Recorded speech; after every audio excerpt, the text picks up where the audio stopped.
할렐루야. 여러분 반갑습니다. 이 아름다운 예배당을 가득 채운 성도님들은 아니지만 그런 마음으로 우리가 간절한 마음으로 함께 모였음을 믿고요. 또 댁에서도 그런 마음으로 함께 말씀드릴 수 있음을 믿고 하나님께 영광 돌립니다. 귀한 교회 또 귀한 말씀 사역의 자리 불러주셔서 감사하고요.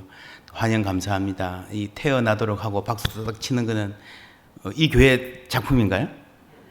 딴 데서는 제가 못 본 것 같은데 훌륭합니다. 너무 따뜻한 환영이고요.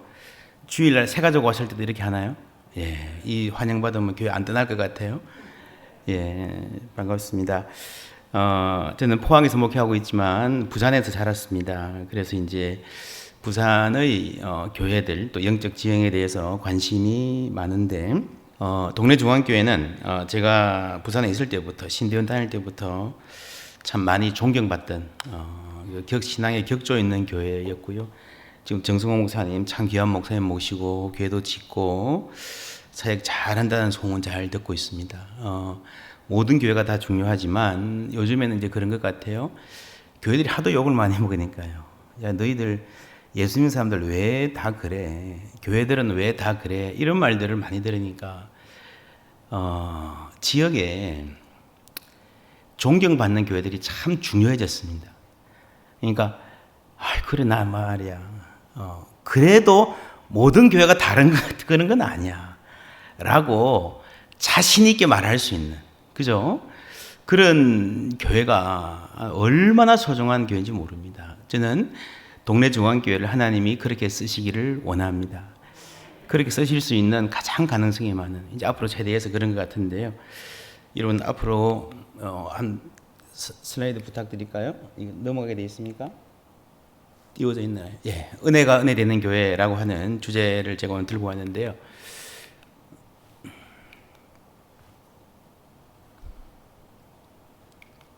다음 장 넘어갑니까? 예. 잘 한번 봐주시겠습니까? 여기 제가 잘못 넣었나?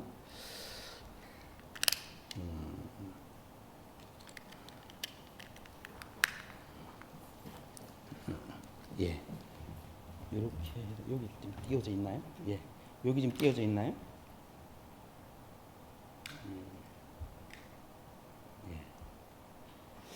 예. 거꾸로 끼었군요. 예, 이 사진을 보시면요. 왼쪽의 사진은 앞에 자꾸 넘어가네. 제가 저기 예. 감사합니다. 예. 왼쪽 사진은 1900년에 뉴욕 5번가라고 하는 중심가입니다. 핍스 애비뉴의 부활절 아침 사진입니다. 지금 보이면요, 저 큰 길에 전부 다 마차만 있습니다. 빨간 동그라미 쳐놨죠, 그죠? 저거 하나가 자동차입니다. 당시에 1900년 뉴욕시에 가장 먼저 이렇게 찍힌 자동차 사진, 1900년 부활절 아침. 13년이 흘렀어요.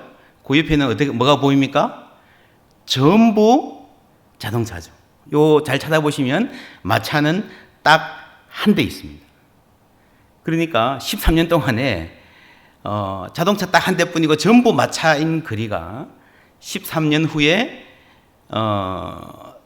마차가 한 대밖에 안 남은 거리로 변했다라고 하는, 이 세상이 변하면 이렇게 놀랍게 변한다는 거죠.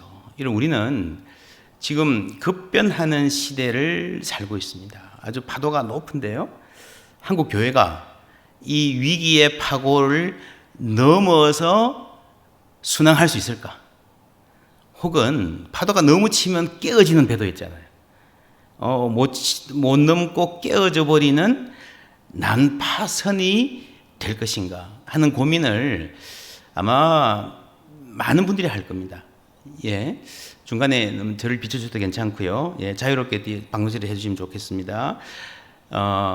근데 앞으로 어떤 시대가 될 것인가 전망해보자라고 하는데, 사실은 많은 사람들이 많은 전망을 하는데 미래는 이렇게 될 것이다 라고 확실하게 전망을 하는 사람은요, 확신 있게 자신 있게 전망한다 하는 사람들은 대부분 거짓 선지자가 될 가능성이 높습니다. 2016년에 이 교회에 입당하셨나요? 10몇 년에? 그 정도 되죠? 예. 2016년에 유발 하랄이라는 이 사람이 유대인인데 호모 데우스라는 책을 썼습니다. 아마 여러분 워낙 유명한 책이기 때문에 들어본 분도 계실 텐데 세계적인 베스트셀러가 됐어요. 빌 게이츠 이런 사람들이 막 죽혀주고 이래가지고 세계 역사 전체를 정리하고 미래를 전망한다 그랬는데 이 세계적인 베스트셀러 맨 처음에 보면요 뭐라고 나오는가 하면은 인류는 기근과 전염병과 전쟁을 완전히 제압했다. 이제는 그 다음 단계 영원한 행복을 추구하는 삶을 살고 있고 거의 영원한, 그래서 이제는 거의 신적인 수준의 행복을 인류가 추구하며 살 수 있다. 그게 뭔가 데우스, 호모 데우스라는 말로 표현을 했었습니다. 이 책이 나와가지고요, 세계적으로 엄청 큰 인기를 끌었고요, 베스트셀러가 되었고 난리가 났습니다. 유발 하라리는 대단한 지성인으로 거의 인류의 미래를 예언하는 예언자 수준으로 추앙을 받았습니다. 근데 지금 여러분 5년도 안 돼가지고요, 이 책의 가장 중요한 전제가 완전히 틀린 것으로 판명이 났잖아요. 인류가 전염병을 극복했다? 아니요. 그죠? 한동안 조용했을 뿐입니다. 그렇게 보면 앞으로 인류가 어떻게 될까 우리가 잘 모릅니다. 그래서 여러분 지금의 세대에 우리가 배울 수 있는 가장 중요한 태도는 겸손인 것 같아요. 내일 일은 난 몰라요. 그렇죠? 내일 일은 난 몰라요. 이 말을 가만히 생각하니까요, 우리가 지금 다음 주에 예배를 드릴 수 있을지 없을지도 모르잖아요. 우리 정성호 목사님 말씀하셨듯이 제가 작년 11월에 이렇게 오려고 했었는데 그때가 저희 아버님 이렇게 장례를 치를 때였습니다. 아버님 장례를 치르고 딱 하관하는 그날, 화장하는 그날에 단계가 올라갔고요. 그때 이제 막 장례 치러 산청 가면서 막 전화해서 부흥회를 하냐 못하냐 시간 조정하냐 그랬던 기억이 있습니다. 그러니까 지금 이렇게 예배 드리지만 다음 주에 어떻게 예배를 드릴 수 있을지도 우리가 모르는 그런 상황. 내일 일은 난 몰라요 라고 하는 이 찬송이 정말 우리가 가슴 깊이 다가오는 상황인데, 사실은 내일 일은 우리가 옛날에도 몰랐잖아요. 언제 알았습니까? 모르고 살았잖아요. 그죠? 그런데 알 수 있다, 예측할 수 있다라고 착각하고 살은 것 같아요. 성경을 보면 하나님이 우리를 미래를 준비시키는 것은 사실입니다. 오늘 사도행전 말씀 읽었는데 사도행전을 쭉 읽어보면요, 이게 교회의 히스토리잖아요. 근데 이 교회의 처음의 역사가 정말 정신없이 사람들이 허겁지겁 이게 도대체 무슨 일이야, 고넬료 집에 들어가면 안 되는데 이방인 집에 들어갔는데 막 성령이 임하고요, 이방인 전도가 막 일어나고요, 예수 잘 믿는 교회 지도자들도 이게 도대체 무슨 일인지 파악하지 못한 상태에서 겨우겨우 따라가는 겁니다. 사도행전 12장 11절에 이런 말씀 나옵니다. 이에 베드로가 정신이 들어 이르되 내가 이제야 참으로 주께서 그의 천사를 보내어 나를 헤롯의 손과 유대 백성의 모든 기대에서 벗어나게 하신 줄 알겠노라 하여. 여러분 이게 어떤 상황인가 하면요, 베드로가 죽게 생겼어요. 잡았어요. 그죠? 야고보는 죽였고 베드로는 옥에 갇혔습니다. 그때 베드로가 자죠. 깊이 잠들어 있습니다. 야, 베드로 정말 대단하다. 이제 죽을 건데 자는 그것도 대단한 배짱이죠. 근데 그때 천사가 옥문을 흔들어서 깨우고 따라오라 그러죠. 따라가는데 옥문이 열립니다. 옥문이 다 열리고 나서 천사가 빠이빠이 하고 나서 그 다음에 나오는 말이 이 말이에요. 뭡니까? 이에 베드로가 정신이 들어 가로되 내가 이제야 하나님이 날 구해준 줄 알겠다. 여러분 굉장히 재밌지 않습니까? 여러분 같으면 어떻게 말해야 돼요? 하나님 날 구해주시지 않을까 하면 탁 깨우는 그 순간에 이건가? 깨우기 전에 뭐가 좀 흔들리면 하나님 감사합니다 이를 같지 않습니까? 근데 이 베드로의 이 장면은요, 이 사도행전 기자가 사도행전 전체의 주제를 압축해서 넣은 장면이라 할 수 있습니다. 무슨 말인가 하면은 하나님이 무슨 일을 하세요. 하나님이 역사를 이끌고 나가세요. 따라가는 우리는요, 이게 뭐가 뭔지도 모르고 따라가는 거예요. 이렇게 가가지고 저기에 뭐가 나올지 뭘 만날지 이게 하나님 왜 이런 일을 하시는지 뭐가 잘 모르고 우리가 따라가는 겁니다. 여러분 그랬어요. 이게 내가 미래를 알 수 있고 정확하게 예측할 수 있다는 것 자체가 교만인 같지 않습니까? 여러분 제가 미국에 유학 갔다가 2005년에 교회를 개척했습니다. 교회를 개척을 할 때 저는 뭐 공부도 꽤 했고요. 교회 경험도 많았기 때문에 교회 뭐 이렇게 하면 되겠지 생각했습니다. 딱 교회를 개척을 해놓고 보니까 어떤 생각이 드는가 하면요. 야, 내가 이 교회가 뭔지를 모르고 교회를 개척했구나. 그때까지 교회에서 뭐 목사도 부목사 뭐 하고 전도사 하고 뭐 평신도로 섬기고 교회를 굉장히 안다고 생각했는데요. 담임 목사가 되고 보니까 그 더구나 교회를 이제 막 시작해가지고 이제 막 꾸려가야 돼, 세워가야 되는 개척교회 목사가 되어 보니까요. 내가 교회가 뭔지 진짜 모르고 제가 교회가 진짜 개척이 그런 거 있으면 개척 안 했을 겁니다. 모르고 했습니다. 여러분 그런 말이 있습니다. 아기가 태어날 때 부모도 태어난다.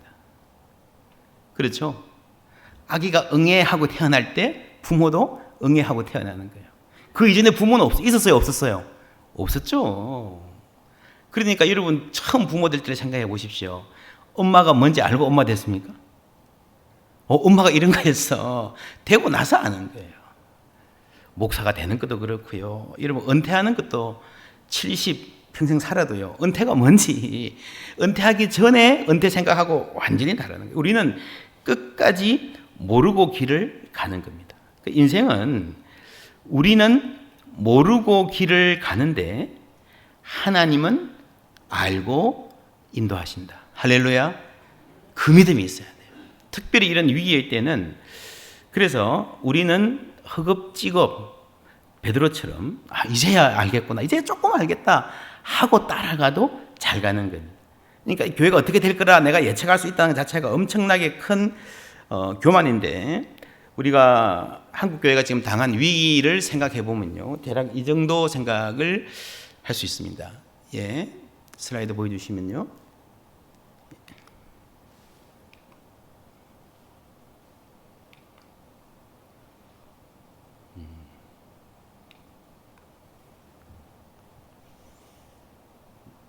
여기 잘 누를게요.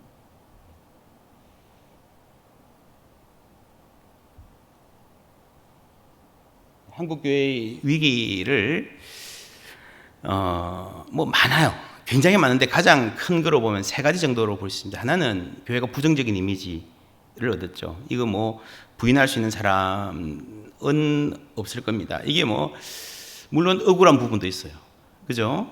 교회가 한 것 이상으로 너무 많은 비난을 받게 되는 사회 이런 상황이라는 게 분명히 있고요. 그런데 이게 코로나 대응 때문만은 아니고 지금까지 한국 교회가 해온 부분에 반성할 부분이 분명히 있는 건 사실입니다. 우리가 코로나 때 굉장히 많이 듣던 말이 뭔가 하면 기저질환이잖아요. 기저질환. 그러니까 평소에 건강하면 웬만큼 지나가는데 기저질환이 있으면 쓰러진다 하는 것 마찬가지로 한국 교회 상당 부분에 기저질환이 있지 않았는가. 그게 뭔가 생각을 해봐야 되고요. 이게 이제 누가 봐도 코로나 때문에 갖는 이 공격들은 부당합니다. 요즘 그런 말도 있잖아요. 온 국민이 단체 기합 받는 것 같다. 한 업종에 카페가 어디 저기에 카페가 몇 군데 터지면 전국의 카페가 다 문 닫아야 되는 거죠. 그죠? 단체 기합 여러분 아시죠? 한 50명 있는 소대원 중에서 한 명만 잘못해도 50명이 다 받는 거예요. 근데 이거는요, 50명이 아니라 60만 대군 중에서 한 몇 명 잘못하면 저기 영종도에 있는 군인이 잘못하면 부산 군인까지 다 기합 받아야 되는 한국 교회도 그런 상황이죠. 기가 막힌 상황이에요. 두 번째는 이제 온라인 시대 플러스 4차 산업 이 혁명이 막 진행되면서요. 이제 온라인 하면서 편리해져서 집에서 예배드리고 교회 안 나오고 여러분 이제 가게 가서 마트 가서 이렇게 물건 사던 분들도 많이 이제 온라인으로 사잖아요, 이거죠. 그럼 코로나 시기가 끝나면 다 다시 마트로 갈 거냐? 여러분 갈 거예요? 온라인으로 사보니까 편해. 계속 남아 있을 가능성이 많죠. 교회도 그렇게 되지 않을까? 아니, 교회는 더 많이 그렇게 되지 않을까 하는 걱정이 있고요. 그게 아니어도, 코로나가 아니어도 이왕에 4차 산업이 빨리빨리 발달돼서 지금 20대, 10대들은요, 이미 비슷한 경험을 하고 왔었거든요. 요 부분도 우리가 아주 중요하게 다뤄야 됩니다. 그리고 잘 준비하셔야 되고요. 제가 지난주에도 우리 당회원들 모여서 저희 교회 집사님 한 분이 한동대학교 미디어학 교수님이 계십니다. 아주 유명한 분이신데, 그래서 함께 미디어 측면에서 교회를 어떻게 이끌어가야 되냐 하는 아주 심도 있는 논의를 계속 좀 하고 있습니다. 단적인 예로 말씀드리면요, 중국의 알리바바라고 하는 온라인 쇼핑몰이 있는데, 그 알리바바가 벌어들이는 돈이 하루 반에 벌어들이는 돈이요, 포항제철 1년 매출하고 똑같습니다. 놀랍죠? 이런 포항제철이 어떤 기업입니까? 한국 근대화를 이끌어온 엄청나게 온 국민의 진짜 근대화의 어떤 기둥 같은 그런 기업이잖아요. 근데 그 1년에 버는 돈하고 중국의 쇼핑몰 알리바바가 하루 반에 버는 매출이 똑같다는 거는요. 이거는, 그러니까 여러분, 이거는 뭐 그냥 온라인, 교회가 온라인에 적응해야 된다는 거는요, 하나의 그 필수 과정이라고 봐야 됩니다. 굉장히 여러분, 특별히 동래중앙교회가 그 역할을 잘 감당했으면 좋겠고요. 세 번째는 더 중요한 게요, 시대의 근원적인 위기입니다. 사실 이게 교회가 뭘 잘못해서 이런 것보다 훨씬 더 깊은 위기는 사람들이 종교에 관심이 없어요. 이거는 뭐 정도의 차이는 있지만 가톨릭이든 불교든 이슬람이든 모든 종교의 위기입니다. 이게 왜 그런가 하면, 여러분, 한국 사회에서 지금 가장 중요한 가치가 뭔가 하면요, 방역이잖아요. 방역 때문에 이거 안 해야 된다 하면 다 스탑해야 되거든요. 내려놔야 되거든요. 뭐 천하에 어떤 사람도 방역 어겼다 그러면 그거는 그냥 매장되는 거예요. 그런데 지금 한국 사회에서 방역에 필적할 만한 유일한 가치가 하나 있습니다. 뭐죠? 아세요? 경제죠, 경제. 유일한, 이게 단계를 좀 내려야 된다, 어떻게 해야 된다라고 말할 수 있는 유일한 가치는 경제예요. 돈 버는 거. 여러분, 뭐 중요하죠. 경제가 이렇게 돌아가야 되는. 그러나 사회의 모든 가치가 돈이라는 가치 하나로 통일돼서 돈 외에는 다른 거 중요한 거 없어 라고 하는, 그게 소위 요즘에 영끌이잖아요. 영끌. 영혼까지 끌어모아서 뭐 투자하고 집 사고 뭐 해야 된다, 성공해야 된다, 이거거든요. 이게 여러분, 종교의 가치, 혹은 개인이 갖는 신념의 가치, 좋은 삶이란 무엇인가 묻는 근원적인 질문에 대한 가치가 없이 모든 것을 돈과 경제로만 생각하는 이 사회의 과도한 세속화 사회가 사실은 가장 큰 위기예요. 바로 이 도전을 우리가 생각하지 않고 단지 코로나 방역 실패 이것만 가져오면 교회의 위기를 우리가 알 수가 없다 하는 말씀 드리고 싶고요. 그런데 교회는 그렇습니다. 여러분, 교회 2000년 역사에 위기가 없었던 적이 있었는가 생각해 봐야 됩니다. 지금 우리가 당한 위기를 너무 그냥 이건 뭐 왜 이런 일이 생기지? 라고 하면 안 됩니다. 성경도요, 계속해서 위기 가운데 써여진 책이에요. 여러분 인생은 어떻습니까? 여러분 인생이 뭐라고 생각하세요? 인생이 뭐라고 생각하세요? 제가 인생에 대해서 들은 많은 말들 중에요, 가장 인상적인 말은 인생은 문제의 연속이다. 인생이 뭐라고요? 문제의 연속이에요. 젊을 때 여러분 공부하느라 힘들죠. 어떻게 대학 가냐, 대학 졸업하면 또 뭐 어떻게 취직하냐, 또 결혼해야 되고, 아이 낳냐 못 낳냐, 아이 낳으면 애들 그냥 큽니까? 애들 크는 단계가 여러분 골치 아프잖아요. 그래가지고 애 좀 키워놓고 나면요, 또 뭐 내가 사업이 힘들든지 직장이 흔들하든지, 그래서 죽을 똥살똥 고비 넘기고 나면 또 좀 안정 찾겠다 싶으면 부모님 아프시죠. 또 뭐 그래가지고 몇 년 또 이렇게 뭐 이렇게 지나고 나면요, 또 자녀 집에 결혼시켜 놓으면 또 뭐 이런 문제 저런 문제 뒤치다꺼리 하고 뭐, 그래 그거 다독여서 어떻게 살 수 있도록 웬만큼 또 되면요, 이제는 내 몸이 아파.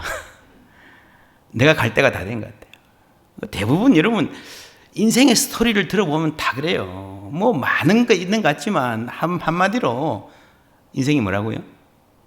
문제의 연속입니다. 아니라고 생각하시는 분. 내 인생은 아닌데요. 여러분 자녀 양육이 뭐라고 생각하십니까? 자녀 양육. 문제의 연속입니다. 그렇죠? 여러분 결혼 생활이 뭐라고 생각하십니까? 문제의 연속입니다. 그렇죠? 교회 생활이 뭐라고 생각하십니까? 교회 생활도 마찬가지로 문제의 연속이에요. 교회 역사 2000년 보면요. 문제가 없었던 때는 없었습니다. 그래서 우리는 기도할 때 주로 하나님 이 문제 좀 빨리 해결해 주시고 이 좀 풍랑이 좀 잔잔하게 해주세요. 근데 여러분 그러고 평안이 오기를 바라는데 근데 여러분 그런 날은 미안하지만 오지 않습니다. 모든 문제가 다 해결되어서 풍랑이 잔잔해져서 내가 평안을 누릴 날은 이 땅 사는 동안에 없습니다. 오늘 우리 찬송 불렀죠? 주 안의 기쁨 누림으로 마음의 풍랑이 잔잔하네. 할렐루야. 이게 바뀌어서 마음의 풍랑이 잔잔해지면 주 안의 기쁨을 누리리라. 맞아요? 틀려요? 틀립니다. 우리 집에 이 문제가 해결되면 주님 안에서 기쁨을 누리리라. 맞아요? 틀려요? 틀립니다. 뭐예요? 주 안의 기쁨 누림으로 마음의 풍랑이 잔잔하니. 이런 문제가 있어요. 풍랑이 있어요. 아직 해결되지 않았어요. 골치 아픈 것 있고요. 보기 싫은 사람 저기 있어요. 그럼에도 불구하고 주 안의 기쁨을 누리면 그 다음에 마음의 평랑이 잔잔해지는 줄 믿습니다. 주 안의 풍랑을 누릴 때 그 평안을 누릴 때 그 평안이 풍랑을 잠잠하게 하는 거예요. 그 반대가 아닙니다. 여러분 제가 바울 전공인데 사도 바울이 편지를 쓸 때마다 늘 쓰는 인사말이 있습니다. 은혜와 평강이 있기를 원하노라. 뭐예요? 은혜와 평화. 저희 교회 모토가 은혜와 평화입니다. 평강이 평화거든요. 그죠? 샬롬. 그런데 바울이 늘 이 구절로 인사를 하는데 이게 가장 중요하다는 거죠. 은혜와 평화가 가장 중요하다는 거죠. 여러분 평화를 안 바라는 사람이 어디 있습니까? 우리 집이 좀 평화로웠으면 좋겠다. 내 마음이 좀 평안했으면 좋겠다. 그죠? 우리 직장이 우리 대한민국이 좀 평화를 누리면 좋겠다. 좀 그만 싸우고 남북도 통일되고 이런 평화만큼 좋은 게 없어요. 모든 사람들이 다 평화를 바랍니다. 근데 왜 실제로 평화가 오진 않아요? 평화를 누리지는 못해요? 여러분 평화를 찾아서는 평화가 안 옵니다. 뭐가 있어야 돼요? 은혜가 있어야 돼요. 할렐루야. 은혜와 평화입니다. 하나님의 은혜를 주시면 거기는 어디든지 평화가 있을 줄 믿습니다. 여러분 하나님의 은혜는 모든 것을 변화시킵니다. 어떤 사람도 여러분 자녀, 여러분 배우자, 여러분 어떤 다른 그 문제, 여러분 하나님의 은혜가 변화시키지 못할 것은 없는 줄 믿습니다. 은혜가 임해야 평화가 오는 거예요. 우리가 절대로 평화를 기획하고 만들어낼 수가 없어요. 우리가 문제가 있다 그랬는데 초대교회로 돌아가자. 뭐 참 좋은 말이에요. 좋은 말인데 근데 여러분 초대교회가 어떤 교회였을까요? 초대교회는 문제가 없었을까요? 저는 미국에서 2005년에 교회를 개척했습니다. 15년까지 딱 10년을 섬기고 한국에 왔는데 처음에는 우리 교회가 정말 사도행전적 교회였습니다. 너무 좋았어요. 사도행전 처음에 나오는요 하나님이 강력하게 역사하시고 예수 믿고 돌아오는 사람들 말씀 들으면 큰 기쁨 누리고 사람들 사이에 막 벽이 무너지고요 막 친구가 되고 가족보다 더 가까워지고 은혜가 넘치니까요 사람들이 만나면 너무 좋아요. 교회에서 일주일에 한 번씩 소그룹 하라 그러잖아요. 그죠? 구역하라. 근데 대부분의 교회가 해도 하라 그래도 힘들어해요. 끼고 하는 척만 하지 그냥 어휴 매주 어떻게 모이냐 이러는데요. 그때 저희 교회는요 소그룹 상당수가 매일 모였어요. 매일. 여러분 사도행전에 보면요 날마다 떡을 떼며 그죠? 날마다 실제로 그랬습니다. 어느 집에서 맛있는 거 했다 그러면 옆에 불러가지고 같이 먹고요. 뭐 이 집에 무슨 물건이 배달했는데 옮겨줄 사람이 필요하다 그러면 한두 사람 불러가지고 같이 또 막 옮겨주다가 또 밥 먹고 얘기하고 찬송하고 뭐 차 마시고 뭐 모이지 말아도 매일 모였어요. 저는 그때 이 사도행전에 날마다 떡을 떼며 라고 하는 게, 야, 이게 진짜 가능하구나. 이게 가능하더라고요. 여러분, 쉬지 말고 기도하라 그러시잖아요. 그죠? 쉬지 말고 하면요. 뭐 쉬지 말고는 아니어도 그렇게 기도를 자주 하면요. 무슨 일이 일어나겠습니까? 모이고 싶어요. 모여서 기도하고 싶어요. 모여서 서로 나누고 싶어요. 어떤 사람이 만약에 이렇게 말한다고 생각하십시다. 나는 매일 기도한다. 그래서 하나님과 충분히 교제하기 때문에 그걸로 족하다. 나는 교회가 필요 없다. 그럼 그거 거짓말입니다.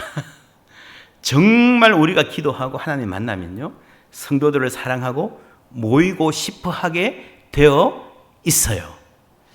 저희 교회 새가족 반 이름이 뭔가 하면 울림과 어울림입니다. 울림과 어울림. 이제 나올지.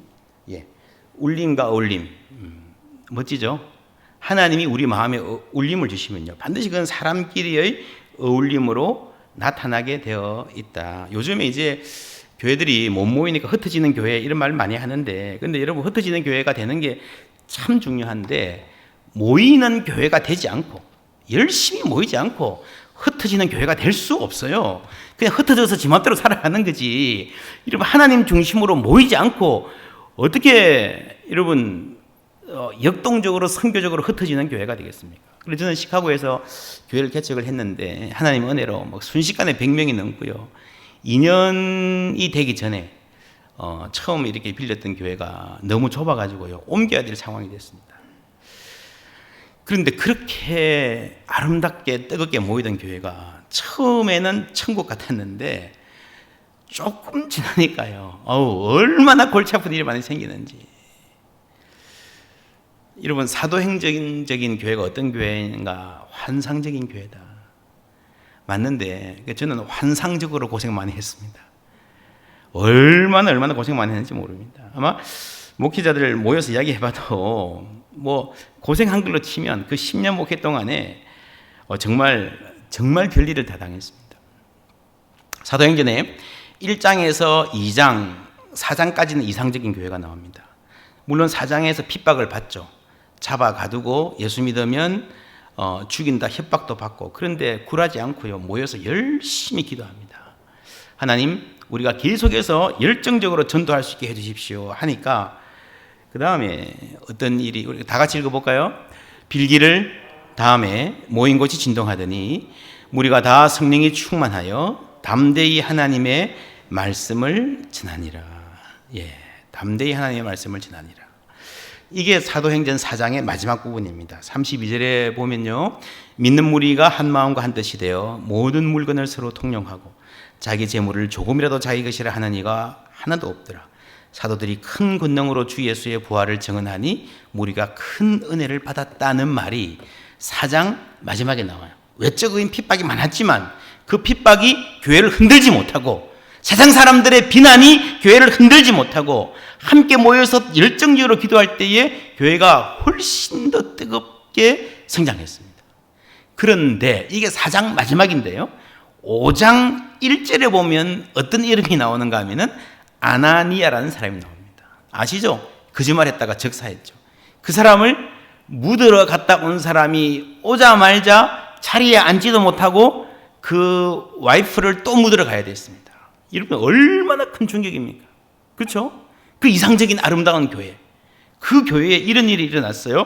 그게 한 번 지나간 해프닝이 아니고요, 6장에 보면 이런 말이 나옵니다. 오늘 우리가 읽었던 말씀입니다. 그때에 제자가 더 많아졌는데, 여러분, 제자가 더 많아진 것은 좋은 일이에요, 안 좋은 일이에요?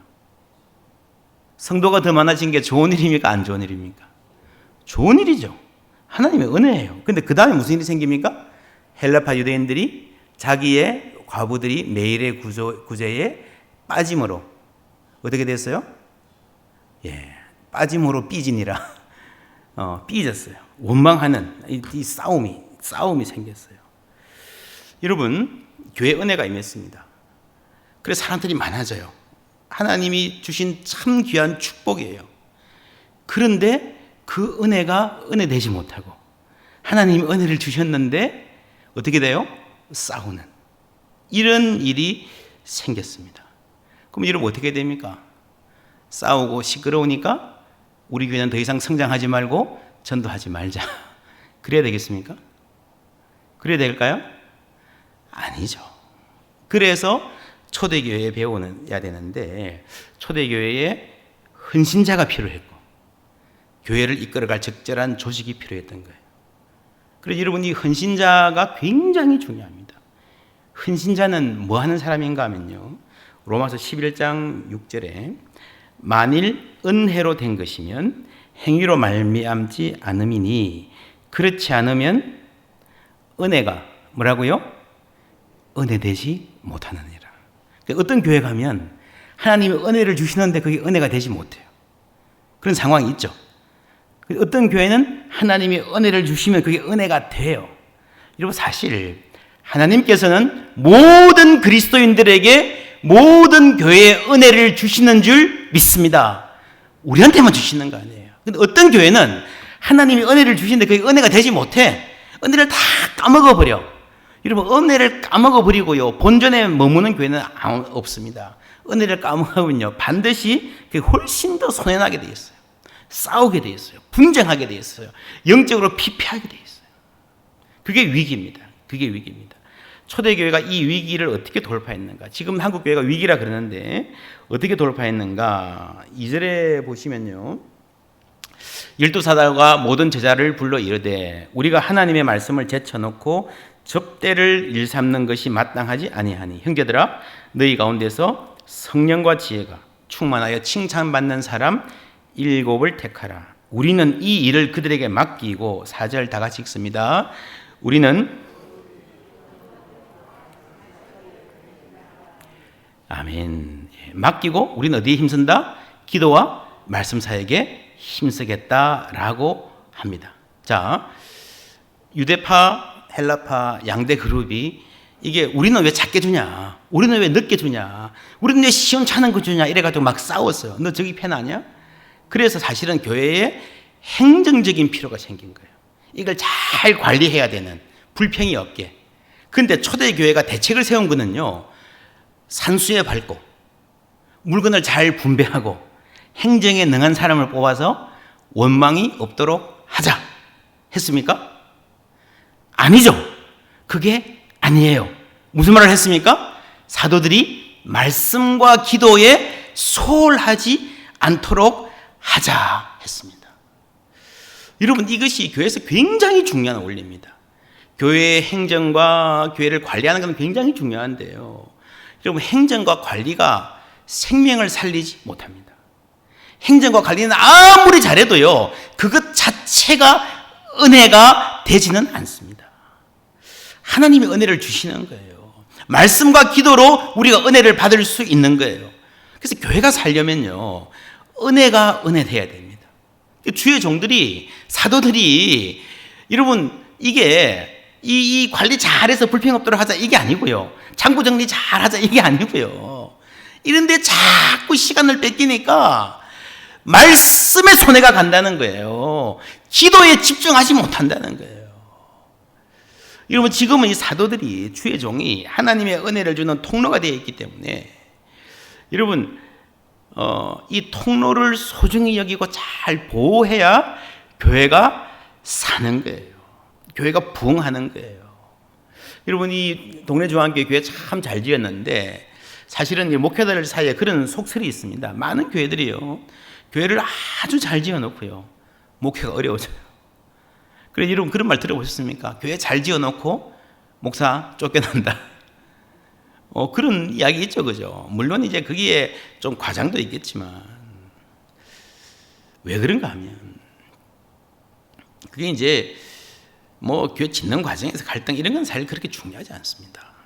왜 그런가 하면요, 교회를 건축하면 대부분의 교회는 목회자가 토요일 밤까지 업자들 만나가지고, 이 카페트는 어떻게 하고, 뭐 어떻게 하고, 계약이 어떻게 되고, 뭐 이러다 보면요, 설교 준비할 시간이 있겠어요, 없겠어요? 기도에 집중하기가 쉽겠어요, 어렵겠어요? 여러분, 영적으로 손해가 나는 거예요. 은혜가 메마른 거예요. 여러분, 가만히 영적인 눈으로 들여다보면요, 교회가 싸우는 것, 교회 분쟁이 있는 것, 교회가 어려워지는 거는요. 이 교회는 지역색 때문에 그래. 이 교회는 세대 차이 때문에 그래. 그 아니에요. 그건 다 몰라서 하는 거예요. 교회가 어려워지는 유일한 이유는요, 은혜가 메말라서 그렇습니다.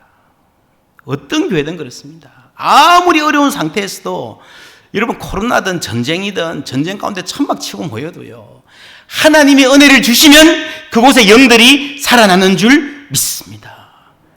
교회가 어려워지는 유일한 이유는 은혜가 메말라서 그래요.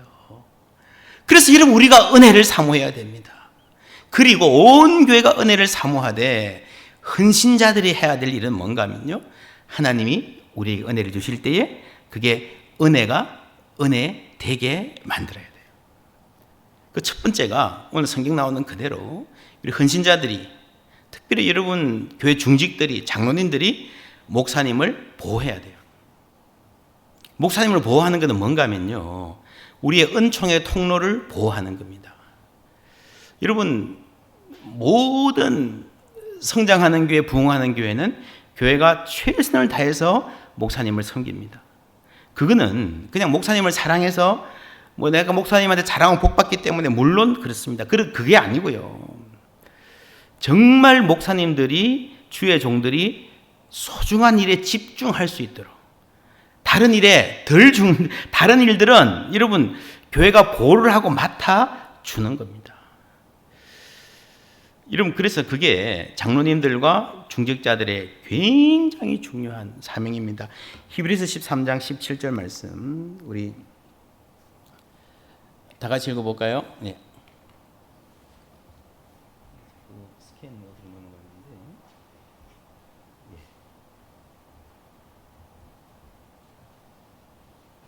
다 같이 읽습니다. 시작. 너희를 인도하는 자들에게 순종하고 복종하라. 그들은 너희 영혼을 위하여 경성하기를 자신들이 청산할 자인 것 같이 하느니라. 그들로 하여금 즐거움으로 이것을 하게 하고 근심으로 하게 하지 말라. 그렇지 않으면 너희에게 유익이 없느니라. 유익이 없느니라. 그죠? 여러분, 교회를 섬기는 분들의 가장 중요한 주의 종과의 관계는요, 주의 종들이 즐거움으로 사역할 수 있도록, 즐겁게 사역할 수 있도록 위해서 기도하고 함께 가는 겁니다. 여러분, 이 말씀을 보면요, 사실은 주의 종들에게 맡긴 짐이 훨씬 더 큽니다. 자기들이 청산할 자인 것처럼. 우리 교인 중에 누군가가 죄를 범해가지고 하나님께 꾸중 들으면요, 내가 주 앞에 서서 꾸중 들을 것처럼 그렇게 사역을 해야 된다는 거죠. 근데 그렇게 하려면 그것을 즐거움으로 하게 하는. 그래서 저도 교회를 목회를 하면서 제가 가장 큰 목표가 그겁니다. 내가 행복한 목사가 돼야지. 하나님 앞에 즐겁게 목회하는 것 자체가 즐겁고, 말씀 전하는 게 즐겁고. 여러분, 우리 동네 중앙교회 안에 모든 사역이 즐거운 사역 되기를 바랍니다. 지난주에 수요일 날, 목요일 날 저희 교회 선임 장로님이 하늘나라 가셨습니다. 아주 훌륭한 장로님이셨는데, 그래서 이 장로님이 평소에 저를 참 많이 위로하고 격려해 주시던 장로님이셨습니다. 그러니까 늘 만나면 오늘 말씀 은혜 많이 받았습니다. 아주 구체적으로 이런 부분에 은혜 받았습니다. 말할 시간 없으면 카톡으로 보내서 이런 말씀 은혜 받았습니다. 이 장로님 또 특징이요, 이렇게 기도하러 오늘 앉으면 언제 찍는지 꼭 셀폰을 그냥 사진을 찍어요. 늘 그래가지고 막 페이스북에도 올리고 저한테도 보내고 교회에 대한 사랑을 얼마나 표현하시고 그러는지 제가 그 장로님 통해서 참 많은 위로를 받았습니다. 근데 이제 금요일 밤에 위로 예배 드리고 장례를 쭉 하는 과정에서 하고 나니까요, 제가 굉장히 굉장히 마음이 쫙 무거워지는 그런 느낌이 있었습니다. 이제 누가 나를 그렇게 격려해주고 위로해줄까? 그 따뜻한 표정과 말씀이 너무너무 그리운 거예요. 그렇게 하루를 지났는데, 지난 주일날 예배를 마치고 나니까요, 다른 장로님이 저한테 아주 장문의 카톡을 보낸 겁니다. 이렇게 목사님 오늘 말씀에 이런 부분 참 은혜를 많이 받았고 해서 아주 따뜻하고 섬세하고 정말 절절한 고백들을 담아 저한테 보낸 거예요. 그 장로님이 평소에 그런 분이 아니거든요. 굉장히 과묵한 분이에요.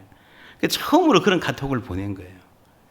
그래서 제가 그걸 딱 보고요. 그 장로님은 이 장로님이 그렇게 저한테 평소에 따로 말씀을 전혀 모르는 분이었죠. 그냥 본인이 이제 은혜 받아서 그랬겠죠. 그런데 제가 그 카톡을 받는 순간에 얼마나 가슴이 찌릿해졌는지 모릅니다.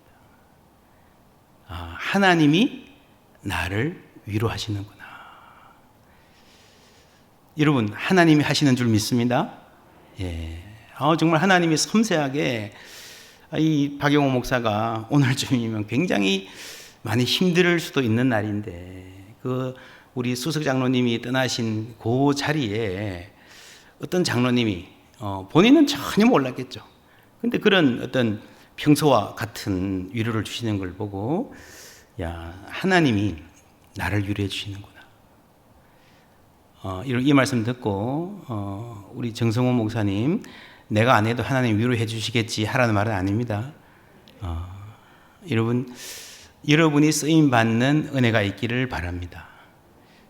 근데 우리가 주의 종들이 말씀과 기도에 집중할 것이다 라고 하는 요거를 해가지고요, 목사님들의 영성만 중요하고 보호받아야 되는가? 여러분, 아닙니다. 여러분, 7 일꾼을 세울 때도요, 그 기준이 뭐였습니까? 성령과 지혜가 충만한 사람들이었죠. 그렇죠? 이거 지금 구제를 잘 해야 되니까 줄 잘 세우고 관리 잘하고 장부 잘 할 사람들 뽑자 그랬어요? 아니죠. 성령과 지혜가 충만한 사람입니다. 여러분, 교회에서는 어떤 직임을 맡든지 어떤 일에 헌신하든지요, 성령이 충만해야 되고 하나님의 마음을 아는 사람이 되어야 될 줄 믿습니다. 나머지는 다 두 번째, 세 번째예요. 그래서 여러분, 교회의 헌신자들의 헌신에서 가장 중요한 헌신은 뭔가 하면요, 예배에 헌신하는 거예요. 다른 어떤 것보다 예배에 헌신하고 내가 예배를 통해서 은혜 받는 사람이 되는 것, 내가 하나님께 예배를 잘 드리는 사람이 되는 것이 가장 중요한 헌신인 줄 믿습니다. 여러분, 이게 중요한 말, 교회의 헌신자 혹은 중직자들은요, 예배하기 힘들어요. 여러분, 교회에서 예배하기가 가장 힘든 사람이 누군지 아십니까? 담임 목사입니다. 왜냐하면 와서 설교해야 되잖아요. 그럼 이게 하나님께 찬양하고 기도하고 예배하는 이 마음보다 어떻게 설교하지? 아니면요, 여러분, 저도 담임 목사를 해 보니까 그래요. 이 앞에 앉아서 이렇게 막 기도하고 해야 되는데, 오늘은 에이컨 소리가 왜 저렇게 시끄럽지? 저 부목사는 왜 저 안내를 저렇게 하지? 왜 사람들이 다 저기만 앉지? 뭐 별별 생각이 다 들어요. 그렇지 않겠습니까? 교회를 움직여 가야 되니까요. 또 어떤 목사님들은 또 마치고 당회해야 되면 또 뭐 당회에 대한 그 막 먹구름이 막 몰려오고요. 그러니까 목사님들이 참 예배하기 힘들어요. 부목사님들도 마찬가지입니다. 뒤에 앉아서 막 안내하시고 뭐가 없나 뛰어다니고 뭐 살피다 보면요, 이 부목사님들이 예배자로 여기 예배에 온전히 집중하는 게 참 쉽지 않습니다. 그래서 여러분, 이 담임 목사님 설교에 부목사님들이 은혜를 받아야 돼요. 부목사님들이 은혜를 받도록 미리 열심히 준비하고 자신을 맞춰야 돼요. 그게 생명이 달려 있습니다. 여러분, 그래도 목사님들은 어느 정도 훈련이 되어 있습니다.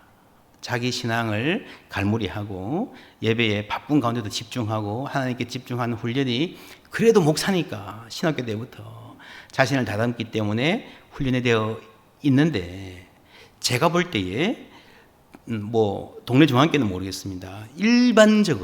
일반적인 평균적인 수준에서 보면요, 가장 위험한 분들은 장로님들이에요. 왜냐하면 장로님들이 책임감이 있기 때문에 그렇습니다. 집사로 있다가 장로가 되면요, 책임감이 생기거든요. 그 책임감은 선한 책임감입니다. 그러죠?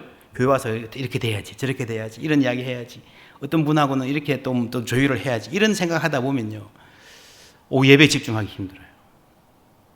그게 여러분 장로님들의 가장 큰 어려움이고 문제입니다. 저는 그렇게 생각합니다. 그리스도인의 모든 문제는요, 은혜가 메마른 데서 옵니다. 내가 예배자가 되지 못하면 은혜가 메마르게 돼 있어요. 많은 사람들이 그래요. 어떤 집사님들로 있다가 장로만 되면 왜 이제 교만해지냐 그러는데요. 장로가 돼서 교만해지는 게 아니고, 교회를 나름대로 책임감 있게 어떻게 섬기려다 보니까 그 생각이 사로잡혀가지고 예배자로서의 본분을 놓치기가 쉽기 때문에 그래요. 제가 옛날에 어떤 교회 설교하러 갔는데 굉장히 뜨거운 교회였어요. 이쪽에 성가대가 앉았는데, 성가대는요, 막 무슨 말을 하면 막 이 말이 땅에 떨어질세라 아멘 아멘 하는 그런 얼마나 뜨거운 교회인지 몰라요. 근데 이쪽에 앉아있는 한 20, 30분의 사람들은 어떤 표정으로 앉아있는가 하면, 내가 은혜 받는가 봐라. 내가 웃는가 봐라. 뭐 이런 그 표정 이러면 아시죠? 그죠? 나중에 보니 그분들이 다 장로님들이시더라고요.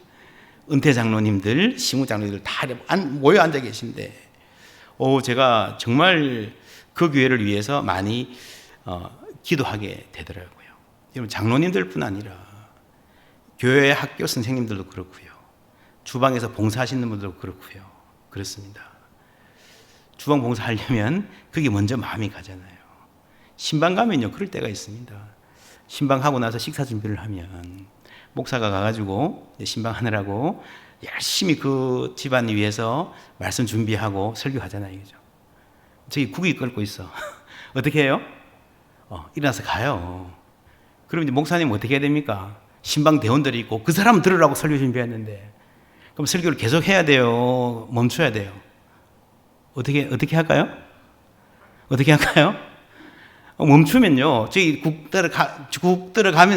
끓여가면서요, 계속 하세요. 그래요. 계속 하세요. 누구 들으러 설교 준비했어요? 예. 여러분, 밥은 안 해도 좋으니까. 그렇죠, 목사님들, 그죠? 부목사님들 동의하십니까? 예. 주의 종이 말씀 전하는데 집중하는 우선순위가 여러분 참 중요합니다. 교학교 교사도 하다 보면, 그죠? 이 가르치는 게 우선이 되고, 내가 은혜 받는 거 그냥 좀 덜 중요하게 되면요, 처음에는 좋아요. 처음에는 뭐 신나요. 그러나 내 예배가 막히면 반드시 은혜가 메마르게 되어 있고, 나중에는 내가 섬길 힘조차 남아나지를 않습니다. 그래서 하나님 앞에 예배는 나 자신, 이게 헌신자로서 가장 중요하고요. 사도 바울이 이런 말을 한 적이 있습니다. 다 같이 읽어볼까요? 시작. 우리가 너희 믿음을 주관하려는 것이 아니요,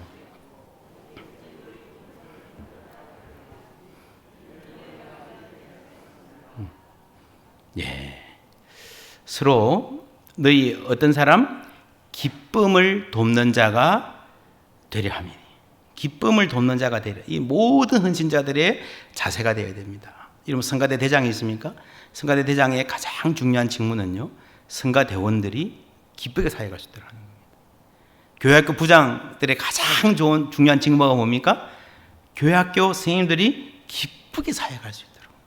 이렇게 교회가 주방을 하든지 청소를 하든지 뭘 하든지, 여러분, 기쁨이 넘치는 섬김이 되어야 그 기쁨을 통해서 하나님이 역사하시는 거예요. 물론 내가 보기에 부족한 면도 있고 뭐 잔소리해야 되고 있지만, 그건 다 두 번째, 세 번째고요. 때가 되면 하나님이 이게 다 인도하시게 되어 있습니다.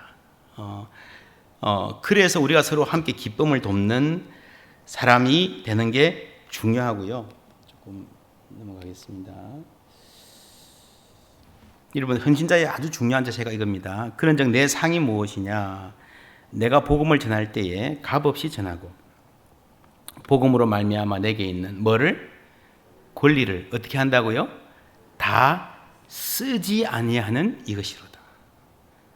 무슨 말입니까? 다 쓰지 않는 것. 권리를 다 쓰지 않는 것. 나의 권리가 이만큼 있어요? 100이 있어요? 근데 그 100을 다 쓰면 어떻게 될까요? 사람들이 숨막혀 죽어요. 이런 모든 사람이 다 자기 권리가 있습니다. 부모는 부모의 권리가 있고요. 자녀는 자녀의 권리가 있고, 시어머니는 시어머니의 권리가 있고 며느리는 며느리의 권리가 있습니다. 그런데 내가 내 권리를 꽉 채워서 다 찾아 먹겠다. 모든 가족이 다 그렇게 하면 그 집안이 어떻게 될까요? 남아나질 않습니다.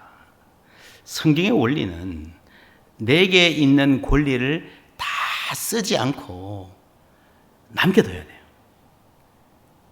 그거를 내가 있는 권리를 비운다 그러죠. 비워야 됩니다. 그래야 평화로운 가정 될 줄 믿습니다. 교회도 마찬가지예요. 교회 생활이 아주 중요한 원리입니다. 여러분, 목사는 목사의 권리가 있어요. 장로는 장로의 권리가 있어요. 권사, 집사 다 권리가 있어요. 그렇죠? 근데 그 모두가 내 권리를 100% 행사하고 찾아 먹겠다 그러면 교회가 어떻게 될까요? 교회가 결코 평화로울 수 없습니다. 그래서 예수님의 리더십은요, 예수님이 원하시는 헌신은 뭔가 하면은 예수님 그러시잖아요. 하나님의 본체시나 하나님과 동등됨을 취할 것을 여기지 아니하시고 자기를 어떻게 비워, 자기를 비워 종의 형체를 가지신 예수 믿는 그걸 따르는 거예요. 그래서 예수를 제대로 믿기만 하면 예수 믿는 모든 곳에, 은혜가 있는 모든 곳에 하나님의 평화가 넘치게 되는 줄 믿습니다. 제가 우리 교회, 저희 교회가 116년 된 교회인데 굉장히 전통적인 교회예요. 이런 116년의 역사가 있으면 그 무게가 얼마나 무겁겠습니까? 제가 교회를 처음 가니까요. 어제 담임 목사 방 바로 옆에 큰 방이 있는데 테이블이 쫙 돼 있고요. 이렇게 막 회전 의자 딱 다 돼 있고 딱 중간에 최고 높은 자리에 담임 목사 자리고 그 옆에 수석 목사, 서기 장로님 자리고 딱 장로님들 성함이 전부 다 그 서열별로 쫙 붙어 있어요. 당회실이에요. 뭐 좋죠. 그렇게 딱 위계가 있는 교회가 안정감이 있고 좋은 면도 있습니다. 근데 재작년에 우리 교회 장로님들이 그런 말씀하셨어요. 야, 우리 교회 지금 이 공간도 좁은데 우리 당회실 꼭 뭐 회의할 때 있어야 되냐. 당회 한 달에 한두 번만 하면 되는데 우리 이거 내놓읍시다 해서 새가족실이 비좁으니까 새가족실로 쓰면 좋겠습니다 하고 그 엄청난 당회실을 내놓으셨어요. 그래서 그게 지금 우리 다 공사해가지고 새가족실로 바뀌었습니다. 그러고 나니까요. 우리 교회 교육관이 지금 이제 뭐 교회마다 다 비슷하죠. 여기는 비전센터 잘 지어서 아마 안 그럴 것 같은데 대부분 교회가 막 부서마다 막 공간 모자란다고 난리예요. 그런데도 조금 옮기려 그러면 내 부서는 또 안 옮기려 그래. 손해는 안 보려 그래. 그래서 계속 못했는데 장로님들이 먼저 딱 비우시니까요. 이게 교회 전체가 다 바뀌었어요. 거의 모든 부서가 다 자리를 옮겨가지고 재조정해가지고 아주 이렇게 기쁜 가운데에 완전히 새로운 포맷을 이 코로나 기간 동안에 공사 일부 하고 하면서 어차피 교회 못 오는 시간들에 아주 감사한 그런 일이 있었습니다. 이게 이제 비우는 거죠. 장로님들이 먼저 솔선수범해서 내놓으니까요. 우리 지금 장로님들은 당회할 데가 없어요. 당회 여기 갔다가 저기 갔다가 막 고등부실 가서도 하고 뭐 카페에서도 하고 뭐 이렇게 됩니다. 제가 이걸 요구하지도 않았는데 장로님들이 이렇게 말씀하시면 얼마나 감사한지 모릅니다. 저는 이제 대부분 교회들이 당회 마치고 오면 목사님들이 굉장히 힘들죠. 저도 요즘에 주일 설교를 4번, 5번 하거든요. 그리고 또 당회를 하면 이거 얼마나 힘들겠습니까? 근데 최근에는요, 제가 당회하고 오면 제 아내가 당신 오늘 무슨 좋은 일 있어요? 그래요. 얼마나 저희 교회 당회가 이제 서로 격려하고 하는 하나님이 주시는 꿈으로 가득 차가는지 요즘에 제가 굉장히 목회가 재밌고 그렇습니다. 여러분, 예수님 그러셨잖아요. 그죠? 너희가 서로 사랑하면 내가 너희를 사랑한 것 같이 너희도 서로 사랑하라. 너희가 서로 사랑하면 이로써 모든 사람들이 너희가 내 제자인 줄 알리라. 할렐루야. 예, 여러분, 좋은 교회는요, 좋은 건물이 있는 교회가 아니라 실력 있는 사람들이 있는 교회가 아니라 목사님이 설교 잘하는 교회도 아니에요. 그 설교 듣고 우리가 어떻게 사는가, 그 말씀 듣고 우리가 어떻게 사는가, 우리가 어떻게 서로 사랑하며 사는가에 달려있는 줄 믿습니다. 그래서 여러분, 좋은 교회는요, 서로 사랑하는 교회입니다. 좋은 당회는 행정적으로 유능한 당회가 아니고요, 서로 사랑하는 당회인 줄 믿습니다. 에베소서 4장 3절에 이런 말 했죠. 평안에 매는 줄로 성령이 하나 되게 하신 것을 힘써 지키라. 영어로 보면 make every effort to keep the unity. 무슨 말입니까? 모든 노력을 다 기울이라는 거예요. 모든 노력을 어디에 기울여요? 하나 되게 하는데.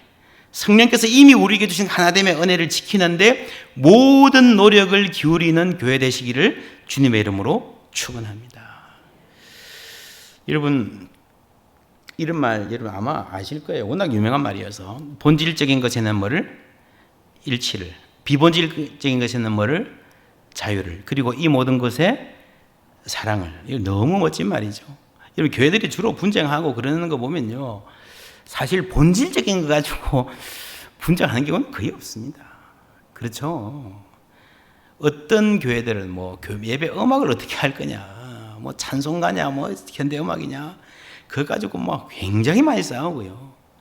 미국의 교회들은 뭐 목사가 넥타이 메고 설교해야 되냐 안 해야 되느냐. 한국 교회는 뭐 가지고 싸우죠? 꽤 많은 교회들이 김장김치를 담아서 먹을 거냐 사서 먹을 거냐. 이 교회는 그렇지 않습니까? 어떻게 하시죠? 여러분, 정말 교회들이, 미국의 어느 교회가 이런 경우가 있었습니다. 교회가 이제 교회를 부분적으로 리모델링을 했어요. 그러니까 이제 피아노를